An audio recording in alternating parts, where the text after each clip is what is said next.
E vamos continuar falando um pouquinho com a Patrícia sobre as questões das habilidades, né, Paty? Que você estava falando ali que em todas as profissões nós temos aquele profissional que realmente traz um resultado positivo e aquele que tem o resultado, digamos, medíocre, né? Porque é isso mesmo, só porque escolheu aquela profissão por alguma razão, mas que não é a razão de efetivamente exercer aquela função com amor, né, com dedicação, para trazer bons resultados para quem está também comprando aquele serviço. E algo que eu sempre falo nas minhas palestras é exatamente isso, né? Que muitas vezes as pessoas, principalmente hoje, elas têm escolhido a profissão pelo resultado que dá. Né? Então, eu vou ser médico porque ganha bem, eu vou ser advogado porque eu quero ir para um concurso e ganhar bem, eu quero ser concursada na educação porque tem uma estabilidade, não é porque ganha bem, mas é porque tem uma estabilidade. Então, todas as escolhas hoje, elas estão girando em torno, né, do financeiro, o que não é ruim. Porém, existe sempre aquela questão, hoje eu fui lá no médico, o médico fez uma consulta de 5 minutos, receitou o remédio e me dispensou. Enquanto você vai em outro, a consulta, ela pode ter um valor mais alto, mas é uma consulta com respeito, é uma consulta que te escuta, é uma consulta, né, que vai te explicar os porquês daqueles procedimentos. A mesma coisa eu disse uma vez numa formação que eu fui dar. E a mesma coisa eu falei também numa seleção que eu participei esses dias. E que até eu falei para minha amiga. Falei, nossa, mas a pessoa chama uma formação, né? Contrata uma pessoa para dar uma formação, dizendo que aquela equipe precisa daquele conhecimento. E daí você chega lá e em um determinado momento, aquele professor, ele está fazendo tudo menos prestando atenção em você. Ele está no celular, ele está tirando foto, ele está conversando com outro colega, ele está... E aí você está ali na frente querendo levar o conhecimento para ele, né? E aí eu falei para essa minha amiga, eu falei, nossa, mas num processo seletivo os professores ficarem no celular? Quer dizer, até que ponto essa profissão está sendo exercida com respeito? Até que ponto esse médico está atendendo com o devido respeito? Até que ponto esse dentista está fazendo algum procedimento, né, com total respeito? Por exemplo, eu tenho pânico de dentista. Então, se eu for no dentista que vai fazendo tudo do jeito dele e que vai fazendo no percurso dele, já não vai dar certo. Porque eu preciso que a pessoa me explique, né, o que ela vai fazendo para eu poder preparar o meu psicológico e aguentar aquele procedimento. Então, assim, até que ponto isso vai fazer bem ou vai fazer mal? Entendeu? Entendi. Não, é que eu tô pensando que ela tem pânico de dentista, a sua mãe é dentista, né? Então, eu postei isso esses dias. E daí a minha mãe falou assim, nossa filha, mas você se comportava tão bem na cadeira da mãe. Naquela, quando ela falou, eu fiquei pensando assim, nossa, mas a mãe da Ana é dentista, como é que ela tem medo? Bom, enfim, Ana, brincadeira, né, assim, para deixar descontraído, mas veja, Ana, a questão da escolha, eu acho que a escolha... Hoje em dia, as novas gerações, elas já têm uma possibilidade de escolha, né? Quando eu era mais nova, né, a minha mãe falava assim, faça magistério, né? Porque o magistério é uma profissão que tem em todo lugar, professor é professor, né? Então, faça magistério, ela já dava um encaminhamento. Mas teve uma época em que, se o pai era médico, tinha que ser médico. Se o pai era dentista, tinha que ser dentista. Mas a gente já superou essa em grande parte, não vou dizer 100%, mas a gente já superou essa questão de seguir as profissões em que os familiares eles tinham. A gente também precisa entender o contexto social que a gente vive atualmente. Então, veja, a gente já sabe e está comprovado, né, existem várias matérias com relação a isso, de que muitas profissões que nós temos hoje futuramente elas vão desaparecer. E tinham profissões que até então a gente nunca nem tinha imaginado e que surgiram, né?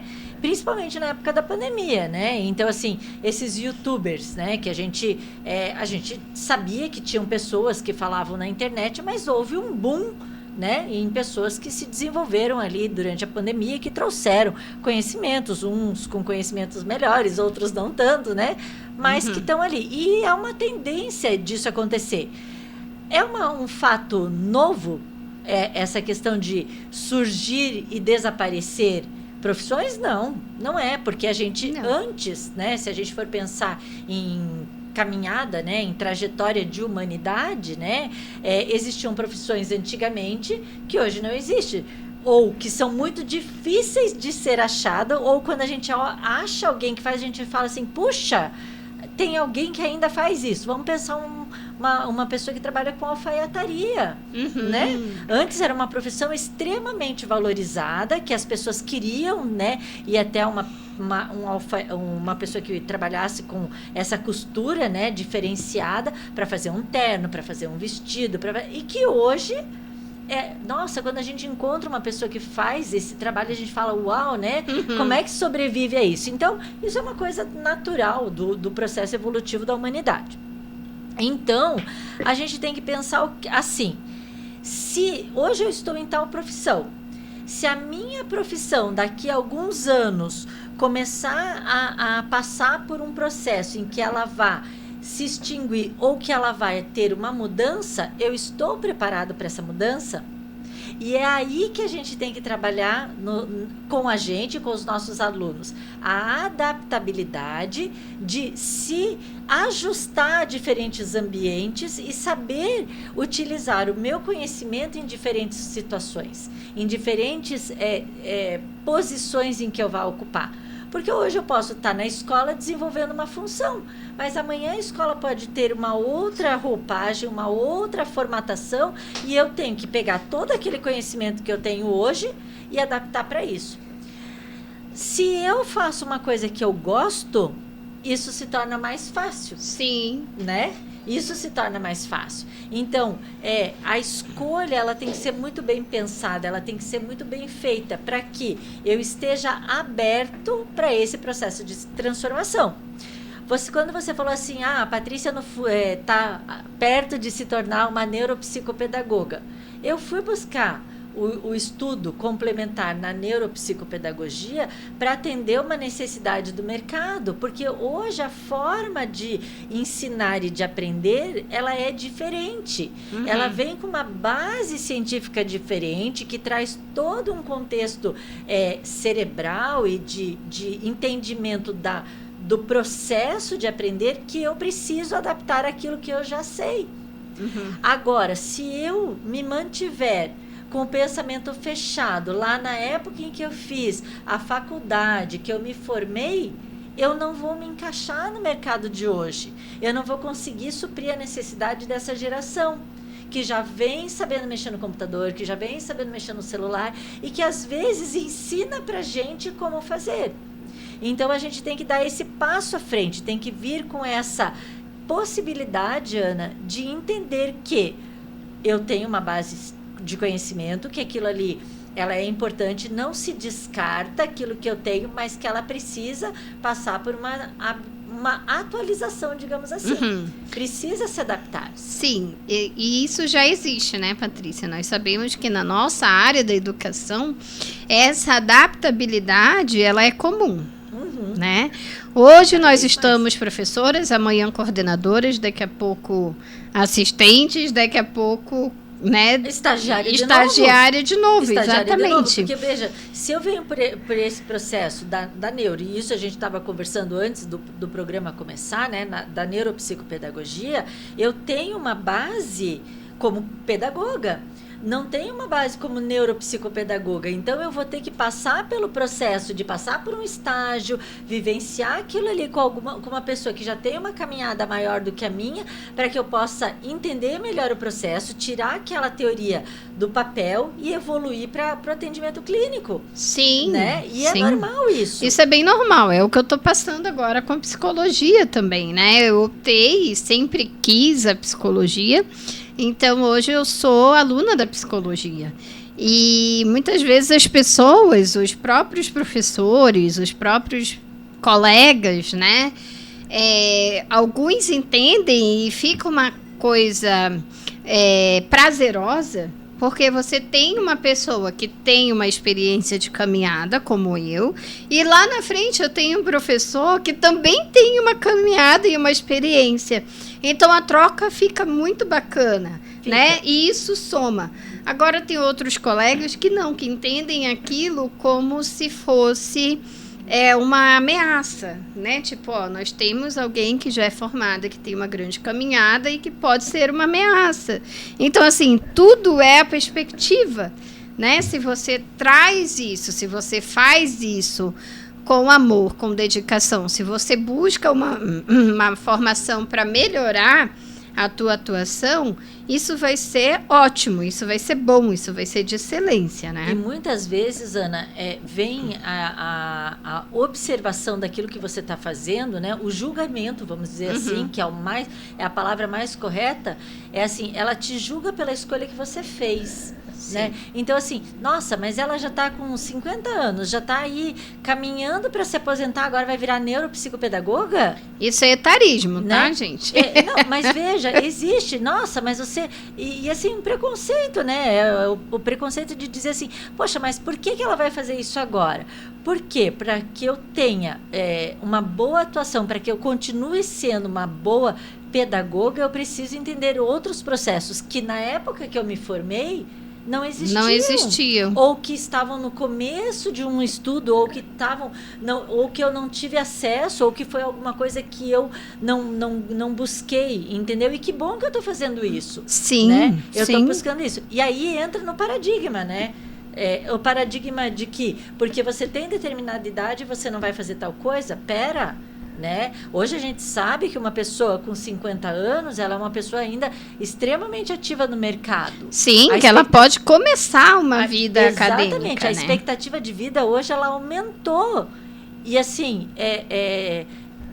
pelo menos eu não tenho a intenção de parar tão cedo. Né? Eu quero continuar sendo produtiva, eu quero continuar ensinando. Sim. E outra coisa que eu trago muito comigo é que assim, todo conhecimento que você guarda com você, ele não adianta de nada. Você tem que passar o teu conhecimento para compartilhar, seja com um colega de turma, porque assim, não me faz, quando a gente compartilha conhecimento, não nos tornam concorrentes, né? A gente dá as mãos e traz uma coisa melhor. E isso é muito bom. Só que durante muito tempo, isso foi imposto pra gente. Não, olha, você segura o que você faz, porque senão o outro corre na frente. O outro vai correr na frente. Tem espaço para todo mundo, né? Agora, para ter espaço, precisa saber o que está fazendo e ser bom naquilo que está fazendo. Sim, e ontem até foi interessante nessa devolutiva com esses pais, né, que eu fiz, que eles falaram assim, Ana, porque eles foram no neuro e daí, claro, é equipe multidisciplinar, para isso que existe a equipe multidisciplinar. Você vai no psicopedagogo, você vai no neuro, você vai no psicólogo, os profissionais se conversam e chegam no acordo do diagnóstico, certo? Sim. Não é um ficar esperando pelo outro para um assumir o diagnóstico, não. Os três precisam sentar e conversar. E daí a gente estava tentando essa conversa e tal, e não estava conseguindo. E daí eu falei para os pais assim, tá, mas o que vocês acreditam que está acontecendo? E daí os pais falaram assim, não, ela está esperando você dar o diagnóstico. Eu falei, mas ela que é a neurologista, por que eu que tenho que dar o diagnóstico? Não estou entendendo, né? E daí eles falaram assim, não, Ana, mas é por isso que nós viemos aqui com você, porque você deixa o processo muito claro, porque você, né, mostra os encaminhamentos, mostra as atividades, você deixa transparente e tal. Aí eu falei assim, mas essa não seria minha obrigação? Porque quando você deixa o processo transparente para os colegas, o diálogo fica mais fácil, né? Então, é isso que precisa acontecer, né? Essa conversa mesmo, como você falou, eu fui procurar porque eu vi a necessidade. A mesma coisa sou eu com a psicologia. Eu fui buscar a psicologia porque ela vai agregar nos meus atendimentos, porque eu já faço. Né? Então, assim, não é querer disputar, mas é sem querer somar dentro de um processo. Né? Hoje eu tenho colegas, por exemplo, que eu aciono para que elas venham no meu consultório, na minha clínica, fazer observações, a gente senta como colegas e discutimos o caso, porque tem habilidades que ela sabe que eu não sei. E vice-versa, entendeu? E mesmo dentro de uma mesma profissão, né, Ana, a gente tem as divisões. Sim. Né? Então, vamos pegar a medicina, que é a mais comum, né? Tem o pediatra, tem o geriatra, tem o ginecologista, tem, né? Nutricionista. Então, assim, nutricionista. Então, assim, todos são clínicos gerais, né? Todos sabem de um todo, mas ele se especializa numa determinada área. E com a área educacional, né, que inclui a nossa área, ela também tem isso, né? Então também tem essa especificidade de cada um escolher aquilo que quer fazer. E isso não quer dizer que eu não vou precisar do apoio do outro, que eu não vou precisar do auxílio do outro.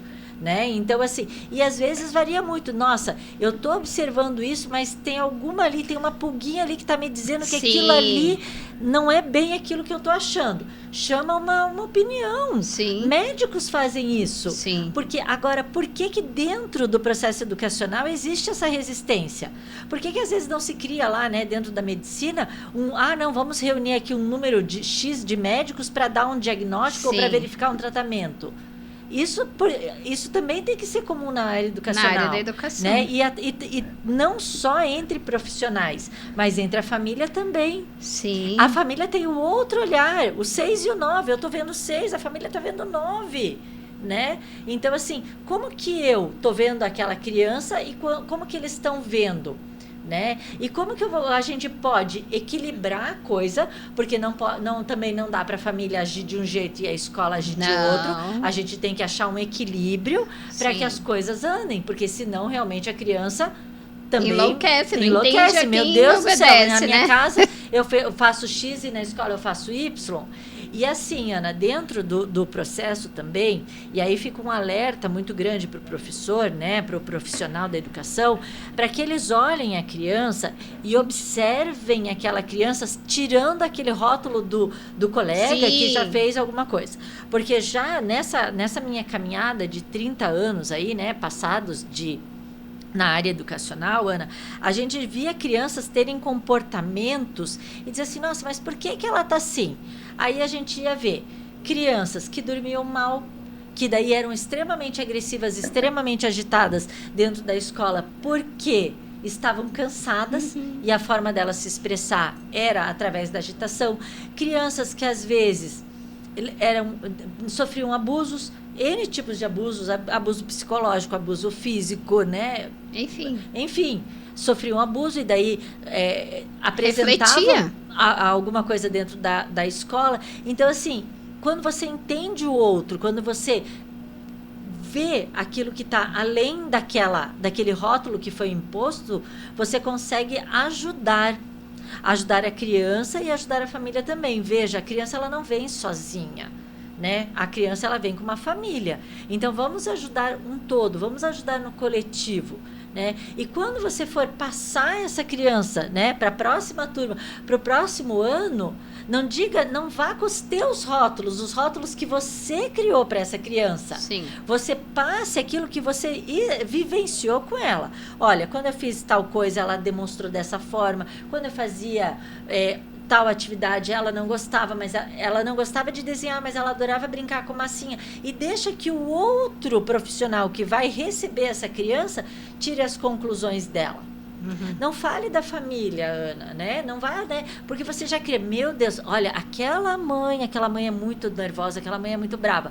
Quando o outro profissional recebe, ela já cria uma resistência natural para isso. Claro. Então, assim, deixe que cada um viva. Se você viu 6, deixa a outra pessoa olhar do outro lado e olhar se é 9 ou se é 6, né? Desconstrua isso. E aí, eu vou fechar, né? A gente já está se encaminhando pois aqui pro Paty, horário, né? Já estamos 3 minutos.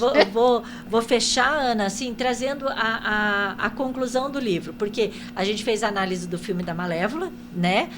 Que na época estava sendo lançado com a Angelita Jolie, né? E o que acontece? Se a gente pegar o primeiro filme, o primeiro desenho animado falando, né, dessa história, a gente enxerga a Malévola, né, a bruxa, como uma vilã que veio, não foi convidada para o batismo, jogou uma maldição e toda a história girou em torno daquela maldição. Já na Malévola traz a visão do quê? Do contrário, da visão a perspectiva da bruxa.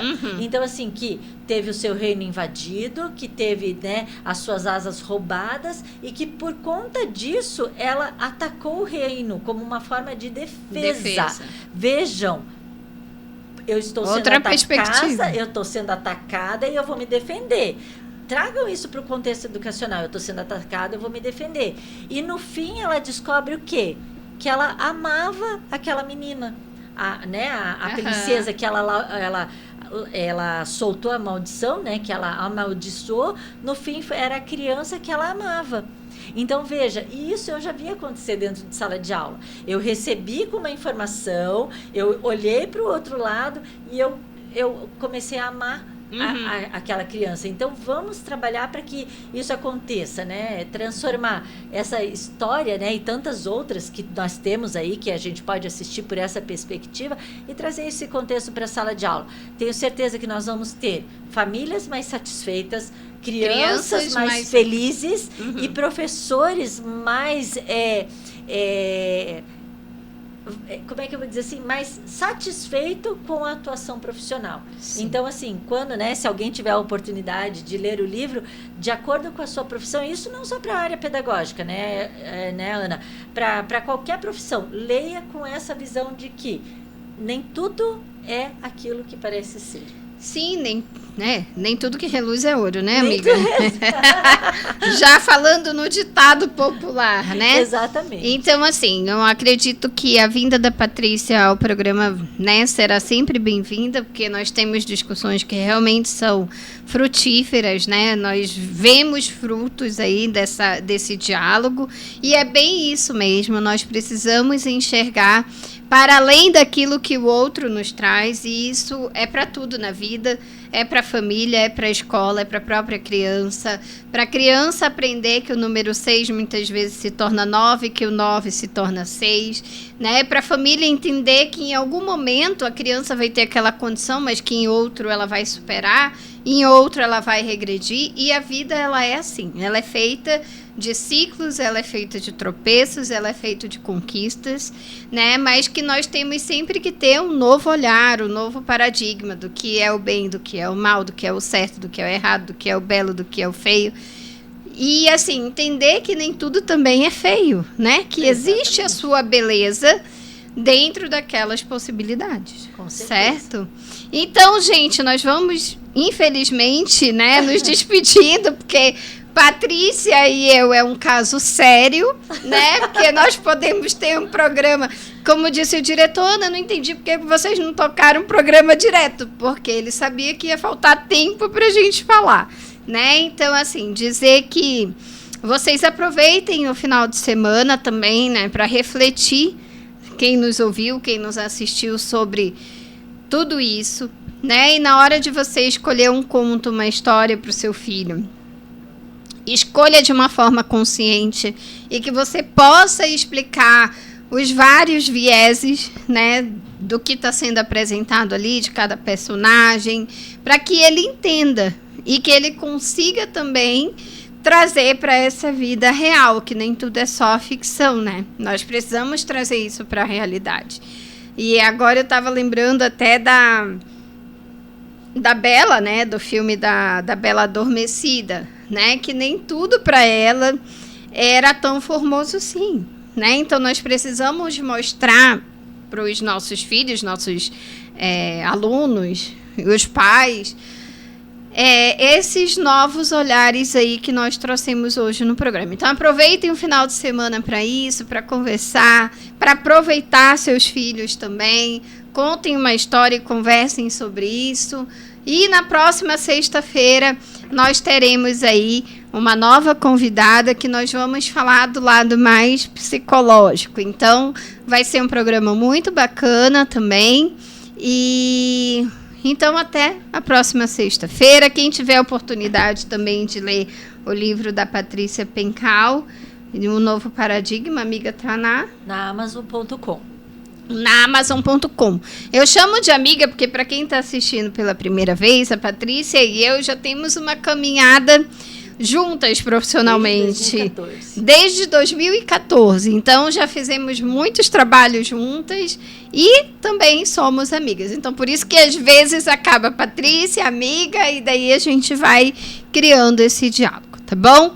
Um bom final de semana para todos e até a próxima sexta-feira. Até, obrigada, Ana. Obrigada. E agora nós vamos chamar o Alexandre. Alexandre?